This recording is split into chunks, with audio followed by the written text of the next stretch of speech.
Hi hello welcome back to our channel. നമ്മളിന്ന് നമ്മുടെ കോഴീനെ അടവയ്ക്കാൻ പോവുകയാണേ.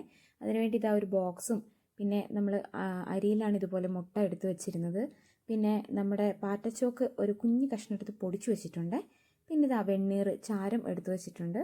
എന്നിട്ട് നമ്മളിതാ ഇതുപോലെ ഒരു കേസിൻ്റെ അകത്ത് ചാരവും ഇതെല്ലാം കൂടി സെറ്റ് ചെയ്ത ശേഷം അതാ നമ്മുടെ ബോക്സിനകത്തേക്ക് ഇറക്കി വെച്ചിട്ട് നമ്മുടെ കോഴീനെ ഇതുപോലെ ഇരുത്തിയിട്ടുണ്ട്.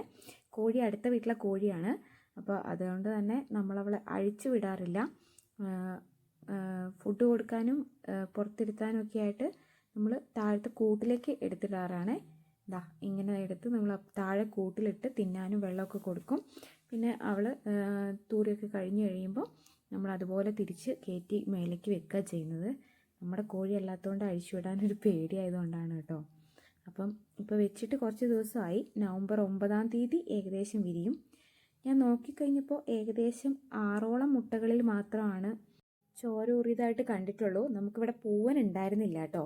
അപ്പോൾ നമ്മുടെ പൂവനെ കൊടുത്തിട്ട് കുറച്ചായിരുന്നു. അപ്പോൾ നമ്മുടെ ഒരു പെട ഇട്ട 12ഓളം മുട്ടയായിരുന്നു ഞാൻ എടുത്തു വെച്ചിരുന്നത്. അപ്പോൾ പൂവൻ പോയിട്ട് കുറച്ച് ദിവസമായതുകൊണ്ട് തന്നെ 6ഓളം മുട്ടകളിൽ ഫെർട്ടിലൈസേഷൻ ഒന്നും നടന്നിട്ടില്ല എന്ന് തോന്നുന്നു. 6 മുട്ടകൾ മാത്രമാണ് ഉണ്ടായത്. അപ്പോൾ ഇനി ഇവർ വിരിഞ്ഞിറങ്ങുമ്പോൾ ഞാനിവരുടെ ബാക്കി അപ്ഡേറ്റ്സ് തരാം കേട്ടോ. നിങ്ങൾ കോഴീനെ എങ്ങനെ അടവയ്ക്കുന്നതെന്നൊന്ന് കമൻറ്റ് ചെയ്യൂ കേട്ടോ. അപ്പോൾ എല്ലാവർക്കും അറിയാലോ.